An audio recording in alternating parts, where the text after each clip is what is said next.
Good morning to all of you. आज हम बात करेंगे सेकंड सेमेस्टर विषय विज्ञान के बारे में। आज का हमारा टॉपिक है मानव शरीर के अंग एवं कार्य, और ये इस चैप्टर का आखिरी भाग है, पार्ट 4। इसके अंतर्गत हम बात करेंगे परिसंचरण तंत्र की। इसकी खोज विलियम हार्वे ने की थी। परिसंचरण तंत्र: प्रत्येक पादप व जंतु का शरीर कोशिकाओं से बना होता है। समस्त कोशिकाओं को जीवित रहने के लिए पोषक तत्वों की आवश्यकता होती है। सभी कोशिकाओं को उपलब्ध कराए जाने के लिए ऑक्सीजन, जल, पोषक पदार्थ तथा अन्य पदार्थ शरीर के विभिन्न अंगों द्वारा ग्रहण किए जाने के बाद शरीर के एक भाग से दूसरे भाग तक ले जाए जाते हैं। शरीर में पदार्थ के इस स्थानांतरण को परिसंचरण कहते हैं। अतः परिवहन ऐसी जैव प्रक्रिया है जिसमें शरीर के एक भाग द्वारा अवशोषित अथवा संश्लेषित पदार्थों का स्थानांतरण दूसरे भाग तक होता है। मानव के शरीर में जो परिसंचरण होता है उसमें जो प्रमुख अवयव हैं वो इस प्रकार हैं: रुधिर, हृदय, रुधिर वाहिनियाँ, लसिका इत्यादि। तो ये परिसंचरण तंत्र का एक फुली डायग्राम है जिसमें आपको प्रत्येक चीज़ के बारे में डिटेल्ड में लिखा गया है। मेन जो 4 पार्ट हैं, रक्त, हृदय, वाहिनियाँ तथा लसिका। रक्त के बारे में अगर बात करते हैं तो इसके 2 मुख्य भाग हैं, प्लाज्मा और कणिकाएँ। कणिकाएँ 3 प्रकार की होती हैं: लाल रक्त कणिकाएँ, श्वेत रक्त कणिकाएँ, रुधिर प्लेट्स। और कणिका का जो अगर हम भाग समझना चाहें, पार्ट्स इसके समझना चाहें, तो कणिकाणु और अकणक कोशिकाओं से ये मिलकर बनी होती हैं। कणिकाणु के अंदर इओसिनोफिल, बेसोफिल और न्यूट्रोफिल आते हैं, और अकण कोशिका के अंदर लिम्फोसाइट्स और मोनोसाइट्स आते हैं। ज़्यादा डिटेल इनके बारे में हमारे लिए इतना काम की है कि प्लाज्मा कणिकाओं के बारे में हम जानकारी रखें। हृदय की अगर बात करें तो हृदय के 2 भाग होते हैं मुख्य, निलंद और आलंद। और इसमें भी 2 तरीके से, जैसे दायां और बायां, उसी प्रकार से दोनों को बांटा गया है। वाहिनियों की अगर बात करते हैं तो धमनी, शिरा और कोशिकाएं 3 मुख्य पार्ट्स होते हैं। लसिका के बारे में, लसिका तरल ही रंगहीन पदार्थ है, ऊतकों एवं रुधिर वाहिनियों के बीच में पाया जाता है। इसमें लसिका कणिकाएँ पाई जाती हैं। इसके बारे में हम डिटेल से सभी के बारे में एक एक पॉइंट पर बात करते हैं। सबसे पहले है रुधिर। रुधिर संयोजी ऊतक का रूपांतर है, चूँकि यह प्रवाहित होता रहता है या तरल रूप में है तो इसे तरल संयोजी ऊतक भी कहते हैं। यह वाहिनियों द्वारा शरीर के प्रत्येक हिस्से में प्रवाहित होता है। रुधिर की संरचना: रुधिर लाल रंग का चिपचिपा सा, जल से कुछ भारी, अपारदर्शी, हल्का सा क्षारीय पदार्थ होता है। रुधिर वाहिनियों व हृदय में से होता हुआ यह पूरे शरीर में लगातार परिक्रमा करता रहता है। रुधिर के 2 प्रमुख भाग प्लाज्मा तथा रुधिर कणिकाएँ होती हैं। प्लाज्मा यह हल्के पीले रंग का एक तरल पदार्थ होता है तथा रुधिर का लगभग 55 से 60% भाग होता है। इसमें 90 से 92% तक जल तथा बाकी 8 से 10% में कार्बनिक पदार्थ होते हैं। कार्बनिक एवं अकार्बनिक पदार्थ होते हैं। कार्बनिक पदार्थ में कौन कौन से आते हैं? इसमें सोडियम क्लोराइड, सोडियम बाइकार्बोनेट मुख्य रूप से होते हैं। इसके अतिरिक्त कैल्शियम, मैग्नीशियम व पोटेशियम के फास्फेट व बाइकार्बोनेट भी सूक्ष्म मात्रा में उपस्थित होते हैं। ये सब लवण मिलकर रक्त का लगभग 0.9% भाग बनाते हैं। इन्हीं कारण रक्त हल्का सा क्षारीय हो जाता है, वह स्वाद में नमकीन होता है।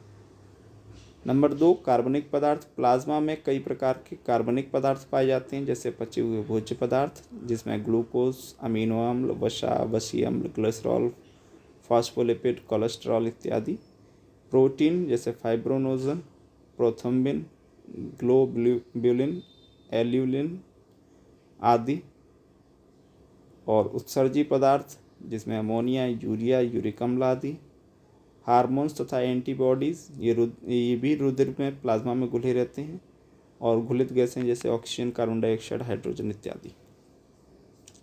रुधिर कणिकाएँ: रुधिर का लगभग 40% भाग रुधिर कणिका से बना होता है। रुधिर कणिकाएँ 3 प्रकार की होती हैं: लाल रुधिर कणिकाएँ RBC, श्वेत रुधिर कणिकाएँ WBC और रुधिर प्लेटलेट्स। बात करते हैं लाल रुधिर कणिकाओं की। लाल रुधिर कणिकाएँ गोल, तस्तरीनुमा तथा दोनों ओर से चिपकी हुई आधे आकार में उपस्थित होती हैं। लाल रुधिर कणिकाएँ समस्त रक्त का 90% भाग होती हैं।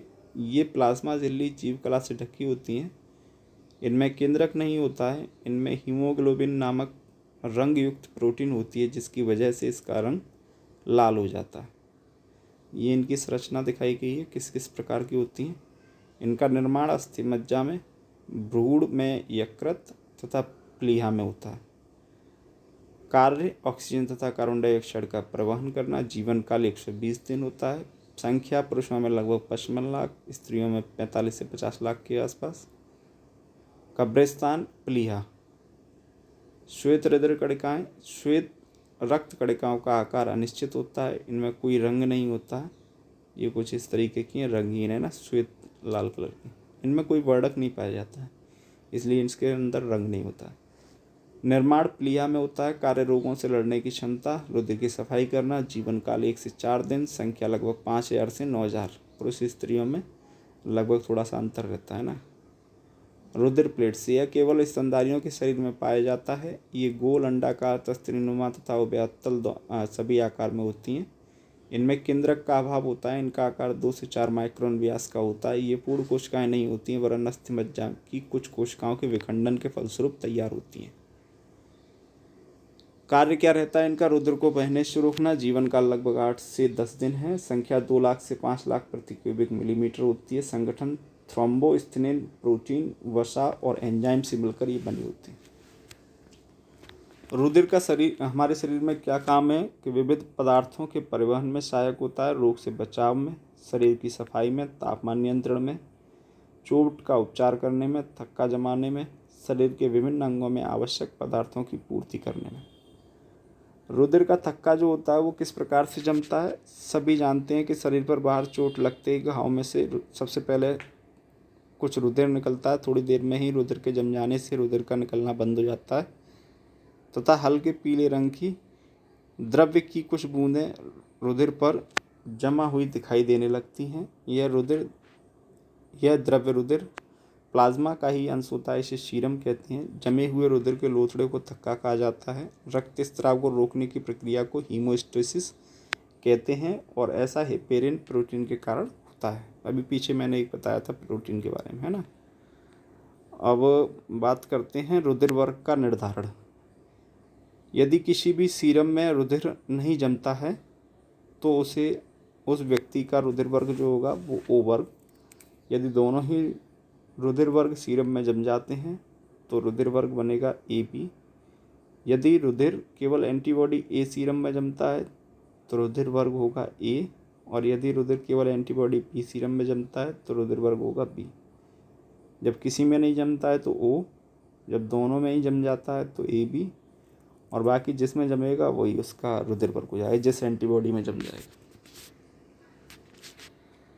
ये संतति का मतलब बच्चों में कैसे रुधिर वर्ग डिसाइड होते हैं। तो जनक में मैं से मान लो एग्जाम्पल के तौर पे मैं आपको एक समझाता हूँ कि माता और पिता दोनों का ओ रक्त ग्रुप है ना, तो उसके बच्चे का भी संभावित रक्त ग्रुप जो होगा वो ओ होगा। फॉर एग्जाम्पल, अगर मान लो माता और पिता दोनों में जैसे एक का ओ है और दूसरे का ए है तो दोनों के चांस रहेंगे, ओ भी हो सकता है बच्चे का और ए भी हो सकता है। अगर मान लो ओ और ए बी वाला केस है जैसे ये वाला, तो फिर ओ नहीं होंगे, है ना। फिर जो ओ होगा, क्योंकि ये रक्त वर्ग जो बनाएगा फिर वो ए बी बनाएगा, है ना, और इससे एंटीबॉडी से बनेंगे, तो ए और बी दोनों में से कोई भी बन सकता है फिर, ठीक है। और दूसरी एक कंडीशन ध्यान रखिएगा, जब दोनों सेम हो जाते हैं, माता पिता का दोनों का ब्लड ग्रुप जैसे ए हो, ए बी हो, तो बी बी हो, तो इस स्थिति में जो है वो हो सकता है या फिर ओ हो सकता है ना। और एक और ब्लड ग्रुप जैसे मान लो ए बी दोनों का हो या फिर ए बी एक में आ रहा हो किसी में, तो फिर कैसे बनते हैं इसके ब्लड ग्रुप ध्यान रखिएगा। यदि साथ में ए या बी है, जैसे एग्जाम्पल के तौर पे आप ये वाला समझें और एक ये वाला समझें और एक ये वाला, इसमें क्या है कि एक का ब्लड ग्रुप ए, दूसरे का ए बी, एक का बी, दूसरे का ए बी, या फिर दोनों के ए बी हो गए मान लो, तो ऐसी स्थिति में ब्लड ग्रुप जो बनेंगे वो ए बी और ए बी तीनों में से कोई भी बन सकता है, ठीक है। नेक्स्ट एक चीज़ समझिएगा कि कोई भी ब्लड ग्रुप बन सकता है तो वो क्रॉस में होगा। जैसे ए और बी दोनों ही एंटीबॉडी हों, अगर उसके जनक में जो ब्लड ग्रुप पाया जा रहा है उसमें ए और बी है, तो फिर उसका कोई भी ब्लड ग्रुप हो सकता है। ये सिंगल कंडीशन है जिसमें ऐसा संभव होगा। ठीक है, नेक्स्ट बात करते हैं रुदरबर्ग एंटीजन और एंटीबॉडी किस में क्या पाए जाते हैं उसके आधार पर। अगर मान लो किसी का ब्लड ग्रुप ए है तो जिस ग्रुप का है ध्यान रखना एंटीजन उसी ग्रुप के होते हैं, और एंटीबॉडी नाम ही उसका एंटीबॉडी है तो वो अदर टाइप का होगा। तो जैसे अगर ये ब्लड ग्रुप ए है तो एंटीजन ए होगा, एंटीबॉडी बी। रुधिरवर्ग बी है तो एंटीजन बी होगा, एंटीबॉडी ए होगा। रुधिरवर्ग ए बी है तो एंटीजन ए और बी दोनों होंगे, एंटीबॉडी होगा नहीं। रुधिरवर्ग ओ है तो इसमें एंटीजन नहीं होगा, एंटीबॉडी दोनों होंगे फिर। ठीक है, और इसी कंडीशन के आधार पर ये जमते हैं। जैसे अभी पीछे बताया था ना, ब्लड ग्रुप डिसाइड करने के लिए, जैसे किसी का रुधिरवर्ग ए है तो ये ए वाला जो है वो ए एंटीबॉडी के साथ जमेगा, तो और बी के साथ नहीं जम रहा होगा एंटीबॉडी में, है ना। बी वाला है ए के साथ नहीं जमेगा, बी के साथ जम जाएगा। ए बी वाला दोनों स्थितियों में जमेगा और ओ वाला किसी भी स्थिति में नहीं जमेगा। ठीक है, तो इसी से एक नियम बना लिया था कि जब दोनों ही स्थिति में ब्लड ग्रुप नहीं एंटीबॉडी में नहीं जमता है सीरम में, है ना, तो वो ओ ब्लड ग्रुप होता है। जब दोनों में जम जाता है तो ए बी होता है। जब एंटीबॉडी ए में जमता है तो वो ए होता है, और एंटीबॉडी बी में जमता है तो फिर वो बी ब्लड ग्रुप होता है। रुधिरवर्ग एंटीजन और एंटीबॉडी के हिसाब से ये डिसाइड किए गए। इसकी खोज कार्ल लैंडस्टीनर ने की थी। रुधिर बैंक क्या होता है? वह स्थान अथवा संस्था जहाँ विभिन्न रक्त समूह के रक्त सुरक्षित अथवा संग्रहित किए जाते हैं, रुधिर बैंक कहलाते हैं। इनका तापमान लगभग 4.5 डिग्री सेल्सियस होता है और प्रिजर्वेशन टाइम लगभग 30 दिन का होता है। रक्तदान क्या है? रुधिर बैंक में जो रक्त हमने संरक्षित कर रखा है वो रक्त कहाँ से आ रहा है? वो रक्तदान की सहायता से आ रहा है। स्वतः कुछ लोग जो होते हैं 3 माह की अवधि के बाद अपना रक्तदान कर सकते हैं। रक्तदान करने के लिए कुछ कंडीशंस हैं, कुछ बातें हैं जिन्हें हमें ध्यान रखना है। कुछ बीमारियां हैं, उनकी स्थिति में हमें रक्तदान नहीं करना। जैसे एक HIV, दूसरा हेपेटाइटिस बी और सी, तीसरी VDRL, सिफिलिस और मलेरिया। इन बीमारियों की स्थिति में हमें रक्तदान नहीं करना चाहिए। और बाकी रक्तदान की जो क्रिया होती है पूर्णतः साफ सुथरी और सेफ है, कोई खतरा नहीं और कोई नुकसान नहीं, है ना। अब बात आती है रक्तदाता और रिसिपेंट यानी रक्त प्राप्तकर्ता। तो मेन चीज़ क्या है कि रुधिर वर्ग ए बी और ओ 4 प्रकार के जो हमारे मुख्य रुधिर वर्ग हैं, इसमें ओ जो है वो सर्वदाता है और ए बी जो है वो रुधिर वर्ग सर्वग्राही है, सभी से ले सकता है। ठीक है, RH फैक्टर के आधार पर रुधिर वर्गों को लैंडस्टीनर तथा वीनर ने रीसस बंदरों पर एक खोज की थी। उसके आधार पर इन्होंने पाया कि ब्लड में जो होता है RH फैक्टर भी होता है, और इसके आधार पर ब्लड ग्रुप को जो इन्होंने अगेन 2 पार्ट्स में डिवाइड कर दिया, पॉजिटिव और नेगेटिव। तो इसमें क्या था कि जो blood group O A B और AB था 4 टाइप्स, उसके अब 8 टाइप्स हो गए, है ना। तो O positive, O negative, A positive, A negative, B positive, B negative और AB पॉजिटिव और AB नेगेटिव। तो इस प्रकार से ये टोटल 8 टाइप्स के ब्लड ग्रुप हो गए। अब मेन चीज़ निकल के आती है कि अगर ये 4 टाइप्स में था तो O जो था वो सर्वदाता था और AB जो था वो सर्वग्राही था। अब ध्यान रखना है मेन चीज़ यहाँ पर कि O नेगेटिव सर्वदाता है और AB पॉजिटिव जो है वो सर्वग्राही ब्लड ग्रुप है। ठीक है, ये मेन इम्पोर्टेंट बात है इसकी। बात आती है हृदय की। हृदय, मनुष्य का हृदय हाथ की मुट्ठी के आकार की एक शंक्वाकार पेशीय अंग है जो फेफड़ों के बीच कुछ बाईं ओर स्थित होता है। यह एक झिल्लीनुमा थैली होती है जिसे हृदय आवरण कहते हैं। इस थैली में हृदय आवरण द्रव भरा रहता है जो बाहरी आघातों से हृदय की रक्षा करता है। मानव के हृदय में 4 कोष्ठ अर्थात वैस्म चैम्बर होते हैं जो एक दूसरे से पटों द्वारा विभाजित रहते हैं। ऊपरी 2 वैस्म छोटे एवं पतले होते हैं, जिन्हें आलिंद कहते हैं। आलिंद दो होते हैं, दायां आलिंद एवं बायां आलिंद। आलिंदों के नीचे दो निलय, जिन्हें दायां निलय एवं बायां निलय कहते हैं। प्रत्येक आलिंद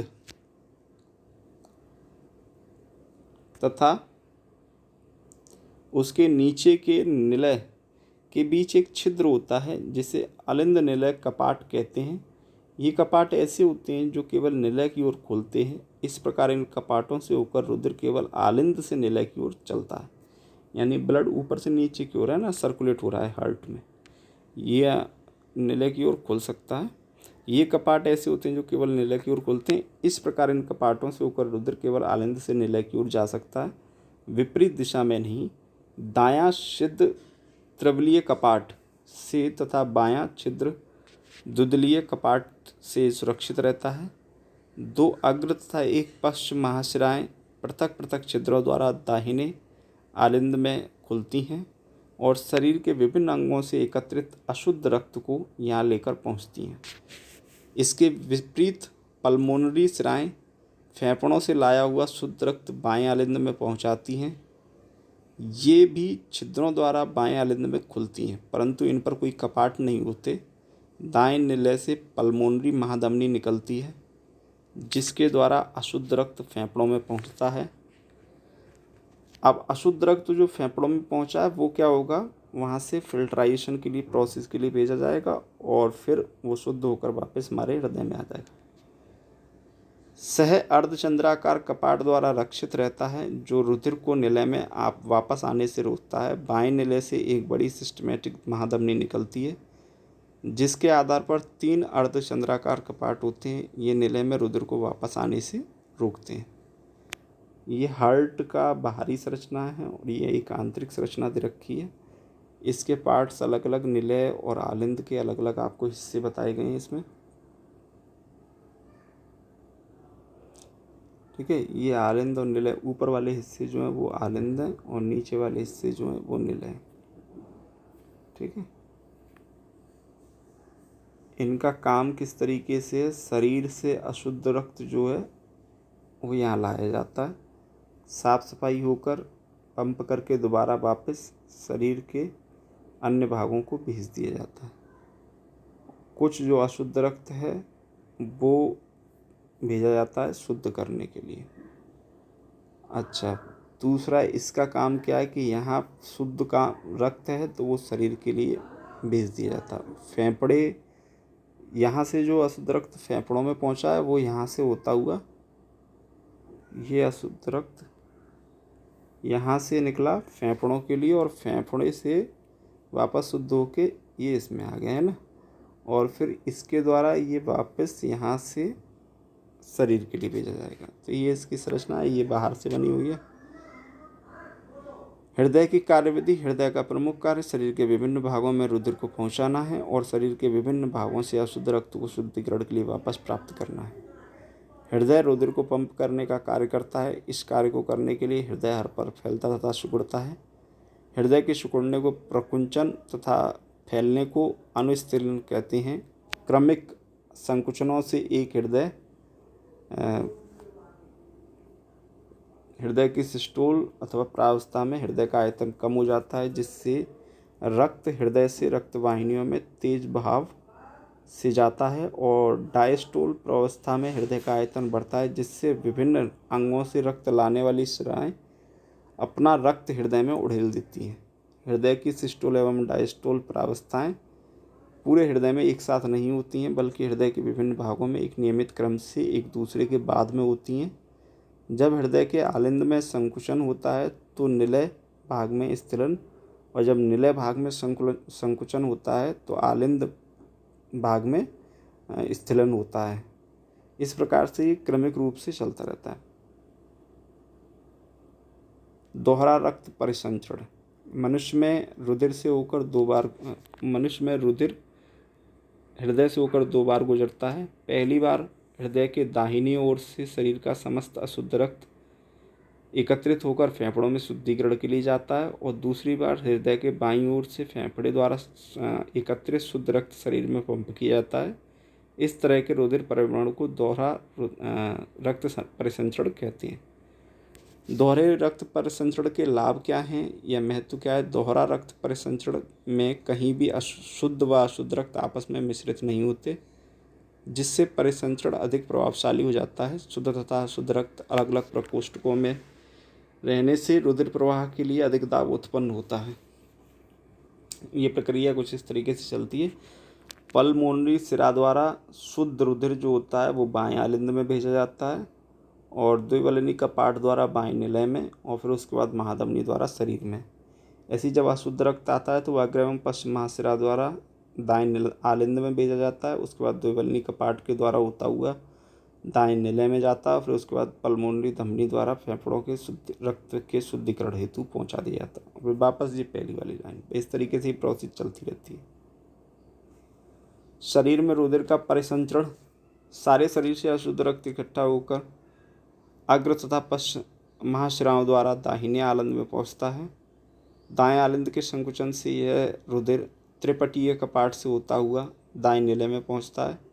दाएं निलय के संकुचन पर अशुद्ध रक्त पल्मोनरी यानी फुफ्फुस महाधमनी से होता हुआ फेफड़ों में पहुंच जाता है, जहां से यह रक्त ऑक्सीजन प्राप्त करके शुद्ध हो जाता है। शुद्ध रक्त पल्मोनरी शिराओं द्वारा बाएं आलिंद में आता है। बाएं आलिंद के संकुचन से फेफड़ों से आया हुआ शुद्ध रक्त निलय में द्विपटीय कपाट से होता हुआ अंदर आ जाता है। 6वां पॉइंट है, बाएं निलय के संकुचन से शुद्ध रुधिर सिस्टमिक महाधमनी से चला जाता है, जहाँ से यह शरीर के विभिन्न भागों में पहुँचाया जाता है। रुधिर वाहिनियाँ जिसमें रक्त प्रवाहित होता है। धमनियाँ शुद्ध रक्त के लिए, शिराएँ अशुद्ध रक्त के लिए। रुधिर केशिकाएँ शिरा और धमनी का संगम कहलाती हैं। ये वाहिनियाँ हृदय से शुद्ध रक्त पूरे शरीर में ले जाती हैं, अशुद्ध रक्त को शुद्ध करने के लिए वापस हृदय तक लाती हैं। किसी भी रुधिर वाहिनी में रक्त का प्रवाह केवल एक ही दिशा में होता है। इनका आकार मोटाई भिन्न भिन्न होती है। सबसे मोटी 1 सेंटीमीटर से लेकर सबसे पतली 0.01 मिलीमीटर तक की होती है। ये धमनी है, बिल्कुल बारीक सिरे जैसी अनुप्रस्थ काट है, और ये सिरा है जिसका अनुप्रस्थ काट दे रखा है। और धमनी, शिरा तथा केशिकाओं में संबंध जो होता है ये एक जाल के तरीके से हमारे पूरे शरीर में बह रही होती है। ठीक है, यानी 3 टाइप्स की पाइपें। जो सबसे मोटी वाली पाइप है वो सिराएँ हैं, धमनियाँ, उससे छोटी वाली पाइप है धमनी, और मेन जो केशिकाएँ होती हैं वो छोटी छोटी जालिकाएँ होती हैं, वो हमारे पूरे शरीर में फैली होती हैं। धमनी और शिराएँ में अंतर क्या है वो जान लेते हैं। पहला पॉइंट है धमनी का, रुधिर को हृदय से दूर विभिन्न भागों तक ऊतकों तक ले जाती है। दूसरा, इनकी दीवारें मोटी, पेशी अधिक लचीली और न पिचकने वाली होती हैं। तीसरा, इनमें कपाट नहीं होते। चौथा, इनमें रक्त अधिक दबाव व झटके के साथ तेजी गति से बहता है। 5वां, इनकी गुहा संकरी होती है क्योंकि इनकी दीवार मोटी होती है। 6वां, पल्मोनरी धमनी को छोड़कर शेष सभी धमनियों में शुद्ध रक्त होता है। सिरा विभिन्न ऊतकों व अंगों से रक्त हृदय में लेके आती हैं। इनकी दीवार पतली कम पेशीय, ना के बराबर लचीली एवं पिचकने वाली होती हैं। इनमें कपाट होते हैं। इनमें रक्त कम दबाव के साथ धीमी गति से बहता है। इनकी गुहा चौड़ी होती है और क्योंकि दीवारें पतली होती हैं। पल्मोनरी सिरा को छोड़कर शेष सभी सिराओं में अशुद्ध रक्त होता है। लसिका यह एक रंगहीन तरल पदार्थ है जो ऊतकों एवं रुधिर वाहिनियों के बीच के रिक्त स्थान में पाया जाता है। यह रुधिर प्लाज्मा का ही अंश है जो रक्त कोशिकाओं की पतली दीवारों से विसरण द्वारा बाहर निकलने से बनता है। इसके साथ श्वेत रक्त कोशिकाएं यानी WBC बाहर आ जाती हैं। इसमें लाल रक्त कणिकाएं नहीं होती हैं, परंतु इसमें रुधिर के ही समान लसिका कणिकाएं तथा सूक्ष्म मात्रा में कैल्शियम एवं फास्फोरस के आयन पाए जाते हैं। विभिन्न अंगों के ऊतकों के संपर्क में होने के कारण लसिका में ग्लूकोज, एमिनो अम्ल, वसीय अम्ल, विटामिन, लवण तथा उत्सर्जी पदार्थ भी पहुँच जाते हैं। रुधिर तथा लसिका में क्या अंतर है? रुधिर सामान्य तरल संयोजी ऊतक है, जबकि लसिका छना हुआ रुधिर है। रुधिर गहरे लाल रंग का तरल ऊतक है, लसिका रंगहीन तरल ऊतक है।